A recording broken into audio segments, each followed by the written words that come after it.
تو آگے فرماتے ہیں اللہ تبارک و تعالیٰ فَقْرَؤُوا مَا تَيَسَّرَ مِنْهُ، کہ جو کچھ قرآن میں سے آسان ہو وہ پڑھو اور نماز کو قائم کرو. یعنی تہجد کا حکم پہلے تھا، تہجد فرض تھا، اور جب پانچوں وقت کی نمازیں معراج کے اندر فرض کر دی گئی تو اس کے بعد پھر یہ تہجد کی فرضیت منسوخ ہو گئی، کینسل ہو گئی کہ اب فرض ضروری نہیں ہے، پڑھو تو ثواب ہے، نہ پڑھو تو کوئی گناہ نہیں ہے. تو گویا یہ فرضیت ختم ہو گئی تہجد کی، لیکن اس کے فوائد، برکات وغیرہ اور راتوں کو اٹھ کر مانگنا اللہ تعالیٰ دینے کے لیے تیار، تو یہ دعاؤں کا قبول ہونا وہ سب فضائل باقی ہے. لیکن جو فرض تھا اور ضروری تھا، اسی طرح سے مقدار بھی فرض تھی کہ آدھی رات یا تہائی رات یا ثلث رات یا اتنی رات تمہیں جاگنا ہے اور لمبی لمبی قرات کرنا ہے، تو وہ بھی کہہ دیا فَقْرَؤُوا مَا تَيَسَّرَ مِنْهُ، جو کچھ قرآن میں سے آسان ہو پڑھ لو. اب وہ کوئی لمبی سورتیں وغیرہ اور لمبا لمبا قرآن پڑھنا یہ بھی کوئی لازمی نہیں ہے. اور اسی طرح تہجد بھی فرض نہیں رہی. اب وَأَقِيمُوا الصَّلَاةَ، اور نماز کو قائم کرو، یعنی 5 وقت کی جو نماز معراج کے اندر دی گئی ہے اس کو قائم کرو. خالی پڑھو نہیں فرمایا بلکہ قائم کرو. قائم کرو کا مطلب ہے کہ اس کے اوقات کی، وقتوں کی پابندی کرتے ہوئے، اسی طرح سے اس کے سنن اور نوافل وغیرہ کا اہتمام کرتے ہوئے، نماز کے آداب کی رعایت کرتے ہوئے، توجہ کے ساتھ، خشوع و خضوع کے ساتھ ادا کرنا، تو یہ گویا قائم کرنا کہا جاتا ہے. یعنی جس طرح سے حکم دیا اسی طرح سے بجا لاؤ. اور اسی کو اللہ کے نبی صلی اللہ علیہ وسلم نے بھی ایک حدیث مبارکہ میں فرمایا کہ صلو کما رأیتمونی اصلی، کہ تم اس انداز سے نماز پڑھو جیسے تم نے مجھ کو نماز پڑھتے ہوئے دیکھا ہے.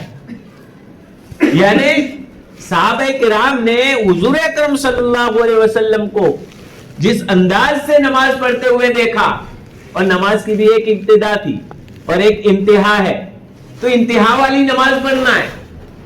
یہاں بعض لوگ دھوکہ دیتے ہیں، دیکھو اور حدیث میں ہے کہ اس طرح نماز پڑھی، وہ شروع والی نماز پیش کریں گے اور تم کو کہیں گے دیکھو نبی نے فرمایا میں جیسی پڑھتا ہوں ایسی پڑھو، اور تم غلط پڑھ رہے ہو. یہ کر کے دھوکہ دیتے ہیں. نماز کی ایک ابتدا ہے، ایک انتہا ہے، یاد رکھے.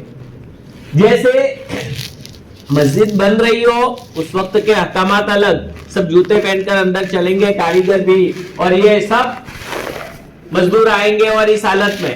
اور مسجد جب بن گئی، اب کوئی اندر جوتے پہن کے یا گندا آدمی اندر گندے جوتے لے کر بھی آ جائے، یہ کہے گا بھائی ہم تو یہاں چلتے تھے.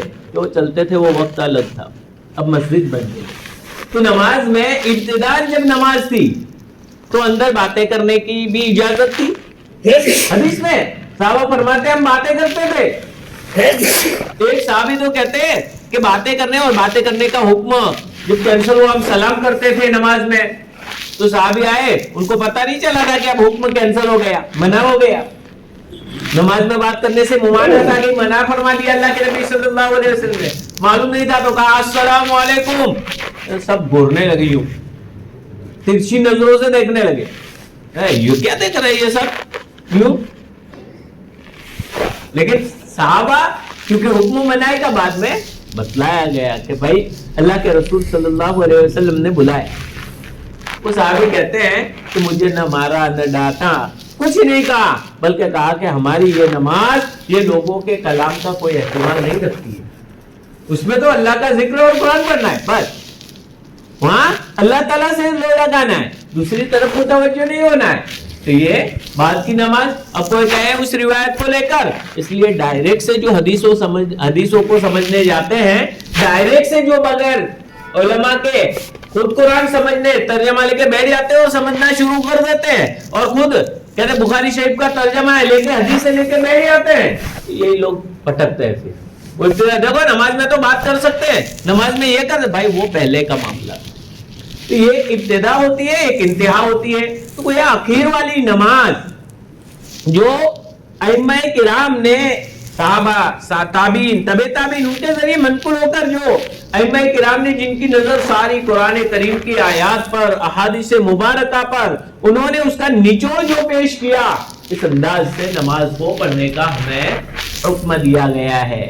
تو وہ اقیمو قائم کرو.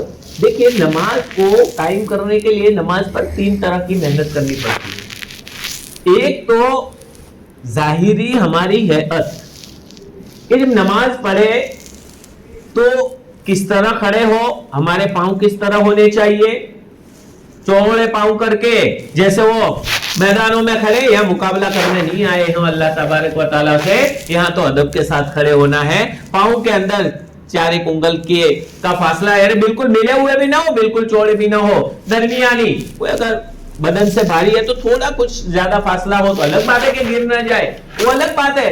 باقی بہت لمبے چوڑے اس طرح کا یہ ترتیب نہیں بتلائی ہے, طریقہ بتلایا ہے کہ ادب کے ساتھ خشوع و خضوع کے ساتھ کھڑے رہو, سر جھکا ہوا بالکل نہ ہو, اٹھا ہوا نہ ہو, تو کس انداز سے کھڑے رہنا. یہ نماز بھی سیکھنے کی چیز ہے, اس میں مستقلاً وقت نکل جاؤ. تو یہ کس طرح کھڑے ہونا, ہاتھوں کو کس طرح اٹھانا, کس طرح سے باندھنا, تو یہ سارا پورا طریقہ, رکوع کس طرح کرنا, رکوع سے کھڑے کس طرح ہونا, سجدہ کس طرح کرنا, سلام کس طرح پھیرنا, قاعدے میں کس طرح بیٹھنا, یہ پوری ایک ظاہری ہیئت, اس کو ظاہری نماز کہا جاتا ہے. نماز کی ظاہری ہیئت, ظاہری شکل. اور ایک اس میں کیا پڑھا جاتا ہے, اللہ اکبر. اللہ اکبر کو بھی غلط طریقے سے پڑھ لیا, کسی نے پڑھ لیا اللہ اکبر, نماز ٹوٹ گئی, نماز فاسد ہو گئی, نماز ہوئی نہیں. اب یہ کس طرح سے اندر کلمات کو پڑھا جائے نماز میں, کیا پڑھنا, کس انداز سے پڑھنا, تو یہ ساری چیزیں یہ دوسری محنت ہے. اور تیسری محنت دل والی, ہمارا دل اللہ تبارک و تعالیٰ کی طرف متوجہ رہے. ظاہری جسم جس طرح ہم نے اللہ تبارک و تعالیٰ کے حکم کے تابع فرمان کر دیا, جس طرح فرمایا اسی طرح ہم رکھیں گے, اسی طرف دھیان دیں گے, تو ہمارا دل بھی اللہ تعالیٰ کی طرف متوجہ ہو جائے.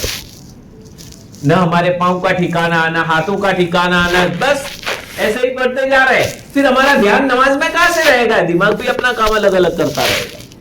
اس لیے اگر نماز میں خشوع و خضوع پیدا کرنا ہے تو سنت طریقے والی نماز کو سیکھ کر پھر اس طرح نماز میں دھیان رکھتے ہوئے میرے ہاتھ سنت کے مطابق ہے کہ نہیں, میرا رکوع صحیح, تو اب وہاں دھیان جائے گا تو اللہ تعالیٰ کی طرف آہستہ آہستہ دھیان رہے گا. وہاں سے آہستہ آہستہ اللہ تعالیٰ کی طرف دھیان رہے گا. نماز میں تو کم از کم رہے گا. جو فالتو دکانوں میں کہاں کہاں گھومتا رہتا ہے, دماغ اتنا تیز ہے کہ کہیں سے کہیں امریکہ بھی کب پہنچ جائے, کب واپس بھی آ جائے سیکنڈ بھر میں, کہاں سے کہاں چلا جاوے. تو یہ نماز کو صحیح بنانا, تو یہ 3 طریقے سے جب محنت کر کے آدمی نماز پڑھتا ہے تب جا کر اصل میں کہا جاتا ہے نماز کو قائم کرنا. لیکن ایک بات اور بھی یاد رکھے, بہت سے یہ کہتے ہیں کہ ایسی نماز صحابہ والی نماز, اور یہ نماز تو ہم نہیں پڑھ سکتے اس لیے نماز پڑھ کے کوئی مطلب نہیں ہمارا.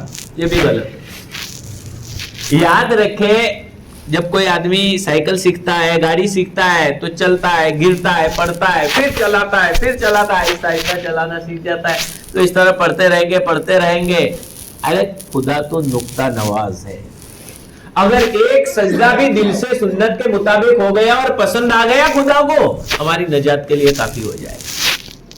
اس لیے پڑھتے رہنا ہے, لیکن علماء کرام کے پاس سیکھتے بھی رہنا ہے. یہ تینوں طرح کی محنت کرتے رہیں گے, پڑھتے رہیں گے, انشاءاللہ ہماری نماز اللہ کے رسول صلی اللہ علیہ وسلم کے نماز کے مشابہ ضرور ہو جائے گی.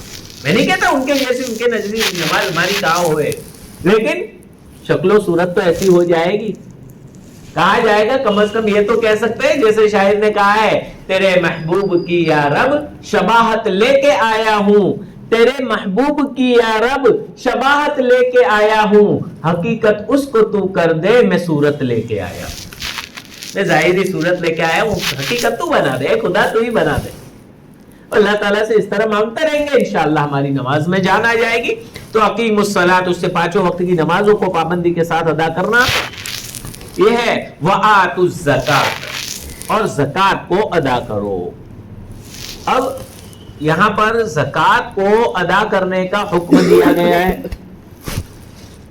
حالانکہ مفسرین کرام فرماتے ہیں اور علماء کرام فرماتے ہیں کہ زکات کی فرضیت تو مدینہ منورہ میں آئی اور یہ آیت مکہ مکرمہ میں نازل ہوئی.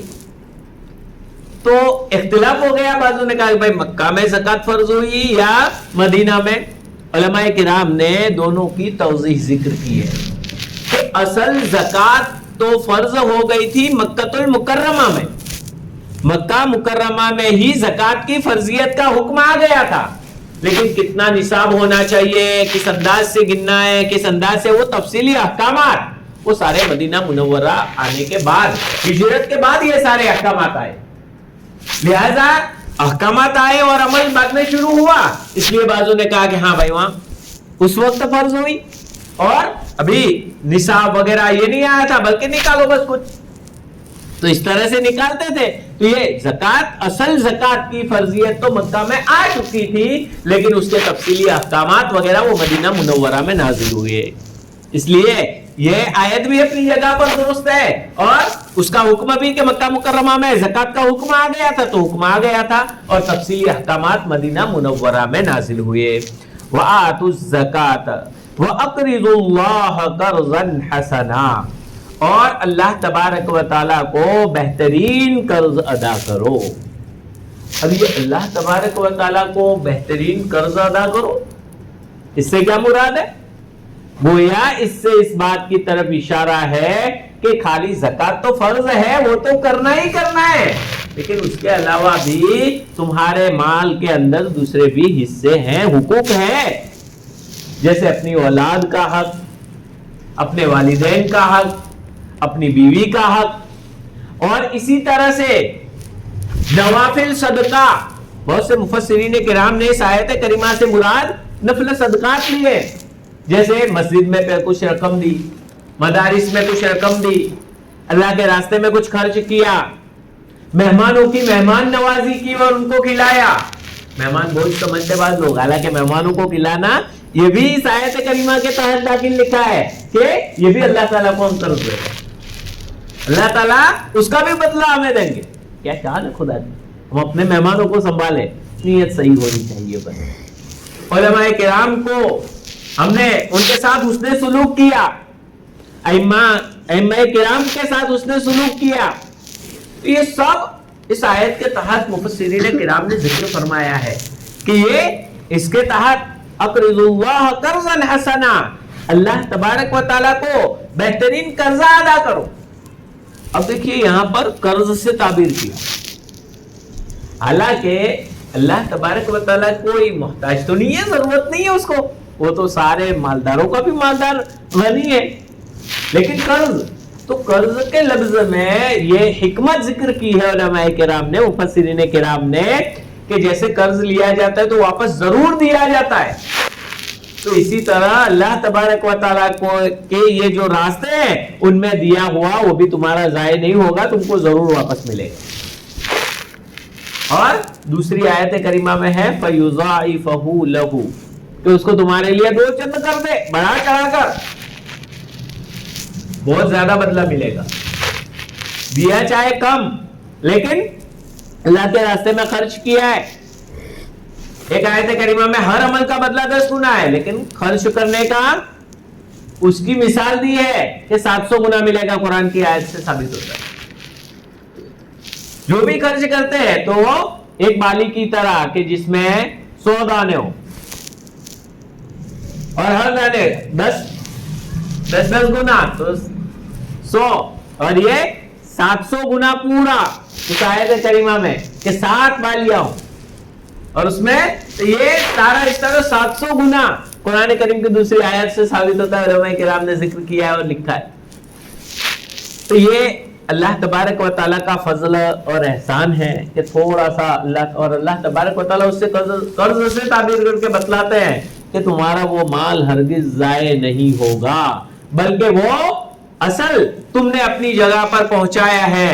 وَمَا تُقَدِّمُوا لِأَنفُسِكُمْ اور جس کو تم آگے بھیجو گے اپنی ذات کے لیے من خیر بھلائی میں سے تجدوہ عند اللہ تو اس کو اللہ تبارک و تعالیٰ کے پاس ضرور پاؤ گے.